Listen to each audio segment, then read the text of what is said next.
بسم اللہ الرحمن الرحیم۔ شروع کرتا ہوں اللہ کے پاک نام سے جو بڑا مہربان نہایت رحم والا ہے۔ دیکھتی آنکھوں اور سنتے کانوں کو السلام علیکم۔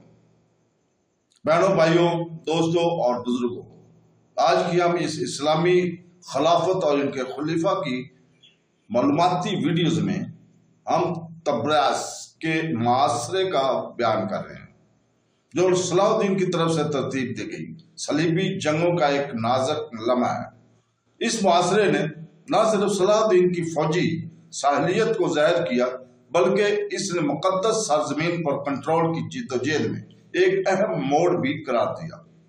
ہم معاشرے تک لے جانے والے واقعات، دونوں فریقوں کو درپیش چیلنجز اور اس تصادم کی طویل مدتی نتائج پر بات کریں گے۔ تو دوستو، مئی کے آخر میں صلاح الدین نے گولان کے پہاڑوں پر اب تک کی سب سے بڑی فوج کو جمع کیا، جس میں تقریباً 40,000 آدمی تھے، جن میں تقریباً 12,000 باقاعدہ گھڑ سوار تھے۔ اس نے 30 جون کو دریائے اردن کو عبور کرنے سے پہلے ٹیل اشترا میں اپنی افواج کا معائنہ کیا۔ صلاح الدین نے غیر متوقع طور پر جمال الدین جنجی کی سربراہی میں سار ماحول میں مقیم دروز برادری کا اتحاد بھی حاصل کر لیا تھا، جن کے والد کرامہ نور الدین زنگی کے پرانے ساتھی تھے۔ سار ماحول شہر کو صلیبیوں نے مختلف مواقع پر تباہ کیا تھا اور جمال الدین جنجی کے مطابق صلیبیوں نے قاتلوں سے جوڑ کر کے اس کے 3 بڑے بھائیوں کو بھی قتل کیا تھا۔ فوج کے بائیں بازو کی کمان صلاح الدین نے خود مرکز کی اور اس کے بھتیجے المظفر عمر تقی الدین نے دائیں طرف کی۔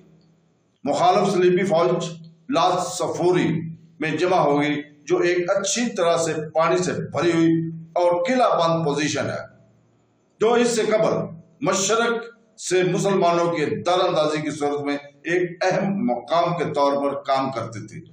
اس موقع پر صلیبی فوج تقریباً 18,000 اور 20,000 مردوں پر مشتمل تھی، جن میں یروشلم اور طرابلس کے 1200 نائٹ اور 50 انتقائیہ سے تھے۔ اگرچہ یہ فوج صلاح الدین کی فوج سے چھوٹی تھی، لیکن یہ عام طور پر صلیبیوں کی جمع کردہ فوجوں سے بڑی تھی۔ جگیردارانہ خدمات کے مقروض افراد کے معمول کی وصولی کو بڑھا دیا گیا تھا۔ اس انتہائی خطرے کی موقع پر بادشاہی میں تمام قابل جسم مردوں کی ہتھیاروں کے کال شامل کرنے کے لیے مفاہمت کے بعد ریمنڈ اور مسٹر گئے نے ایکر میں صلیبی فوج کی بڑی تعداد کے ساتھ ملاقات کی۔ بعض یورپی ذرائع کے مطابق شورو ویروں کے علاوہ ہلکے گھڑ سوار دستوں کی ایک بڑی تعداد اور شاید 10,000 پیدل سپاہی تھے، جو اطالوی تجارتی بیڑے کے کراس یورمین کے ساتھ ملتے تھے، اور بڑی تعداد میں کرائے کے فوجی بشمول مقامی ٹرکوپولس کی خدمات حاصل کی گئی۔ رقم سے ان کی خدمات حاصل کی گئی۔ برطانیہ کے بادشاہ ہنری دوم کے سلطنت فوج کا معیار ٹرو کراس کا اوشیش تھا، جسے بشپ آف ایکر کے نے اٹھا لیا تھا، جسے بیمار پیٹریارک ہیرکلس کی جانب سے بھیجا گیا تھا۔ صلاح الدین نے مسٹر گائے کو لالچ دینے کا فیصلہ کیا کہ وہ اپنی فیلڈ آرمی کو ان کے محفوظ قلعہ بند کیمپ سے دور لے جائیں، جو لاس صفوری پانی کے ایک اہم مقامی ذریعہ کے چشموں کے پاس واقع ہے۔ اس نے حساب لگایا کہ صلیبیوں کو ان کے قلعوں کا محاصرہ کرنے کے بجائے میدانی جنگ میں زیادہ آسانی سے شکست دی جا سکتی ہے۔ 2 جولائی کو صلاح الدین نے ذاتی طور پر ریمنڈ کی طبرعیس کے قلعے پر حملے کی قیادت کی، جبکہ مسلمانوں کی اہم فوج کفر سبت میں موجود تھی۔ طبرعیس کے گریزن نے صلاح الدین کو رشوت دینے کی کوشش کی کہ وہ قلعہ کو بغیر کسی رکاوٹ کے چھوڑ دے، لیکن اس نے انکار کر دیا، بعد میں کہتے ہوئے کہ جب لوگوں کو معلوم ہوا کہ ان کے پاس ایک مخالف ہے جسے دھوکہ نہیں دیا جا سکتا اور وہ خراج تحسین پر راضی نہیں ہوں گے، تو وہ ڈر گئے کہ کہیں جنگ نہ کھا جائے۔ ان کے اوپر لے گئے اور انہوں نے چتھائی مانگی، لیکن نوکر نے تلوار کو ان پر مسلط کر دیا۔ یہ حوالہ درکار ہے۔ ایک دن کے اندر قلعے کے مناروں میں سے ایک کان کنی کی گئی اور منظوم ہو گئی۔ صلاح الدین کی فوجوں نے خلاف ورزی پر حملہ کیا، کچھ مخالف کوفتوں کو مار ڈالا اور قیدی بنا لیے۔ ریمنڈ کی بیوی نے قلعہ میں زندہ بچ جانے والے فرانکش فوجیوں کے ساتھ بحث رکھا۔